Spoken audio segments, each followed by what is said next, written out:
তালের বড়া, তালের রুটি, তালের কেক, অনেক ধরনের জিনিস তো খেয়ে দেখেছো। একবার অন্য কিছু ট্রাই করা যাক। তার জন্য আমি নিয়ে চলে এসেছি আজকে তালের একটা ইউনিক রেসিপি। আর এটা একটা পিঠার রেসিপি আর খুবই দুর্দান্ত স্বাদের।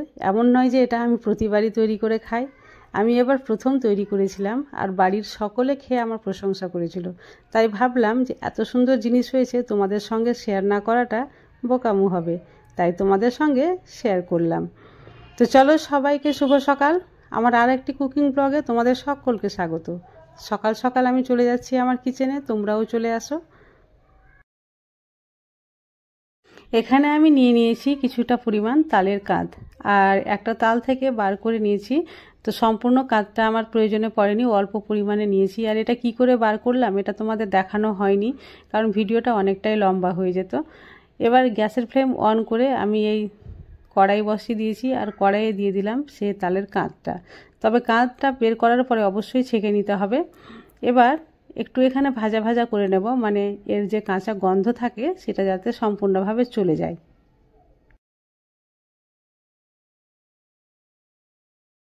গ্যাসের ফ্লেম মিডিয়াম টু লোয়ে রেখে এইভাবে অনবরত নাড়তে হবে, নাড়া বন্ধ করা যাবে না, না হলে নিচে আবার ধরে যেতে পারে। তো যতক্ষণ না পর্যন্ত একটু গাঢ় হয়ে এসে ততক্ষণ পর্যন্ত এভাবে নেড়েই যেতে হবে। তো দেখতেই পাচ্ছ আগের তুলনায় অনেকটাই ঘন হয়ে গেছে। তো এই ধরনের সহজ সরল রেসিপি আমি প্রায় প্রতিদিনই তোমাদের সঙ্গে শেয়ার করে থাকি। তো এই ধরনের রেসিপি তোমাদের যদি ভালো লাগে তো প্লিজ আমার চ্যানেলটি সাবস্ক্রাইব করে দিও। আর হ্যাঁ, সাবস্ক্রাইব করার সঙ্গে সঙ্গে পাশে থাকা বেল বাটনটা অবশ্যই ক্লিক করে দিও আমার নতুন ভিডিওর আপডেট পাওয়ার জন্য। তালের কাঁধ আগের চাইতে অনেকটাই ঘন হয়ে গেছে। এই পর্যায়ে এখানে আমি অ্যাড করে দিচ্ছি 1 কাপ গরুর দুধ, যেটা আগে থেকে জাল দেওয়া ছিল, এবং অবশ্যই গরুর দুধটা ঘন হওয়া দরকার।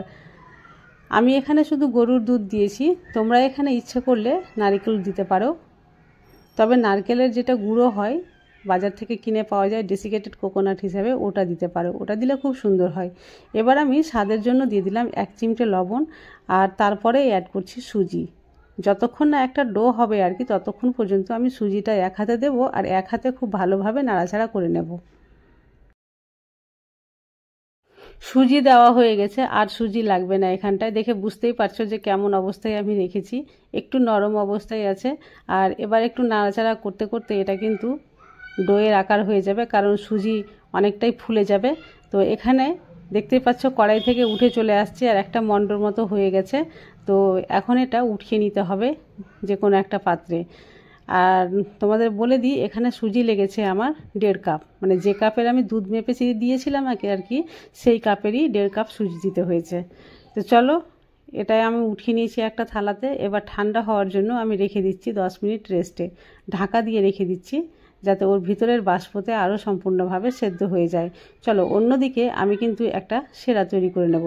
তার জন্য নিয়ে নিয়েছি 1 কাপ চিনি, আর 1 কাপ জল, আর 2টো এলাচ ফাটিয়ে দিয়েছি।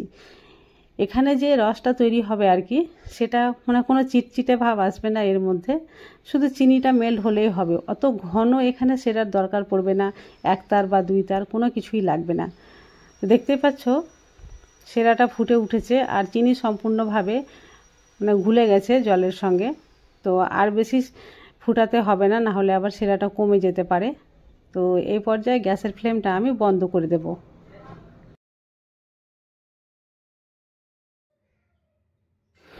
সেরাটাকে অন্যদিকে সরিয়ে রাখলাম, আর এইদিকে 10 মিনিট হয়ে গেছিল, আর এতক্ষণে এটা ঠান্ডাও হয়ে গেছে। আর খুব ভালো করে হাত দিয়ে এভাবে একটু মথে নিচ্ছি। যত সুন্দর করে মাখানো হবে ততই সুন্দর হবে পিঠেগুলো। আর এভাবে মাখাতে মাখাতে সুজির যে একটা দানা দানা ভাব থাকে সেটাও কিন্তু আর থাকবে না। প্রায় 5 মিনিট ধরে এভাবে মাখানোর পরে একটা সফট ডো তৈরি হয়ে যাবে। ডোটা তৈরি করতে গিয়ে প্রথম দিকে একটু চিটচিটে মনে হলেও পরে কিন্তু ঠিক হয়ে যাবে।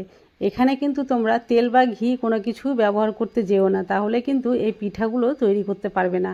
আর দেখো, হাত ধুয়ে পরিষ্কার করে নিয়েছি। এবার পিঠেগুলো আমি কিভাবে তৈরি করছি তোমাদের দেখিয়ে দিই।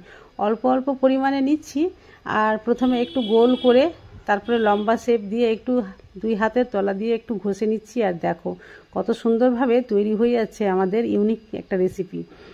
আর দেখো একটা একটা করে সবগুলো তৈরি করে নিচ্ছি আমি। তো তবে একটার গায়ে একটা যাতে লেগে না যায় সেদিকটাও লক্ষ্য রাখতে হবে। এই যে দেখো খুব সুন্দরভাবে তৈরি হয়ে গেছে আমাদের এই পিঠেগুলো। এবার চলো তেলে ভেজে নিতে হবে। তাই গ্যাসের ফ্লেম অন করে আমি কড়াই বসিয়ে দিয়েছি, আর কড়াইয়ে আমি দিয়ে দিলাম সাদা তেল। এগুলো অবশ্যই সাদা তেলে ভাজতে হবে, সর্ষের তেলে ভাজলে কিন্তু একটা গন্ধ লাগে, ভালো লাগবে না। তেল খুব ভালোভাবে গরম হয়ে গেছে তখনই আমি দিয়েছি, না হলে কিন্তু এগুলো খুলে যেতে পারে। এবার দেওয়ার সঙ্গে সঙ্গে এটা ভুল করেও নাড়া যাবে না যতক্ষণ না পর্যন্ত এটা একটু ভালোভাবে ভাজা হয়েছে। প্রায় 1 মিনিট পর্যন্ত আমি অপেক্ষা করেছিলাম। 1 মিনিট পরে এগুলো আমি উল্টে পাল্টে দিয়েছি। প্রথম দিকে গ্যাসের ফ্লেম হাই রাখলেও এগুলো দেওয়ার সঙ্গে সঙ্গে কিন্তু গ্যাসের ফ্লেমটা মিডিয়াম টু লোয়ে করে দিতে হবে, না হলে কিন্তু এগুলো উপর থেকে পুড়ে যেতে পারে, কালারটাও খারাপ লাগবে। আর খুব বেশি ভাজার প্রয়োজন নেই, বেশি ভাজলে কিন্তু সেরার মধ্যে যখন ডুবাবে এগুলোর ভিতরে কিন্তু রস ঢুকবে না, সেই দিকটাও লক্ষ্য রাখতে হবে। তাই গ্যাসের ফ্লেম মিডিয়াম টু লোয়ে রেখেই ভাজতে হবে। ভাজা হয়ে গেছে, আর দেখে বুঝতেই পারছো এর কালারটা আমি কেমন রেখেছি। খুব বেশি লাল করিনি, অথচ খুব সুন্দরভাবে ভাজাও হয়ে গেছে। যখন এটা রসে দেব তখন এর কালারটা আপনি আপনি চেঞ্জ হয়ে যাবে।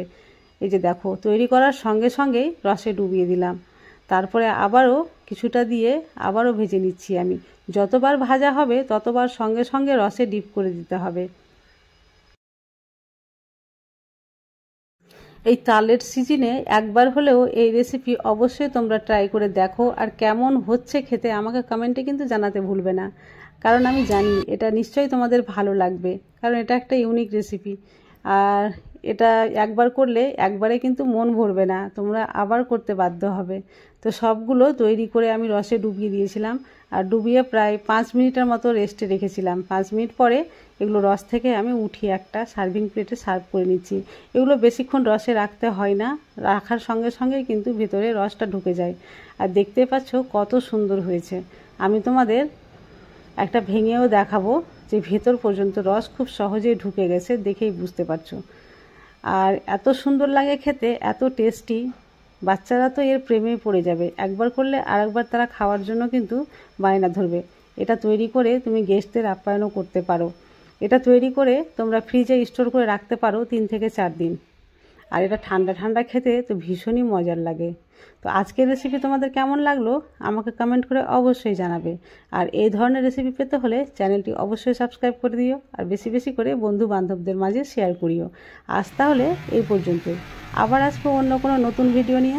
ততক্ষণ পর্যন্ত তোমরা সবাই সুস্থ থাকো, ভালো থাকো।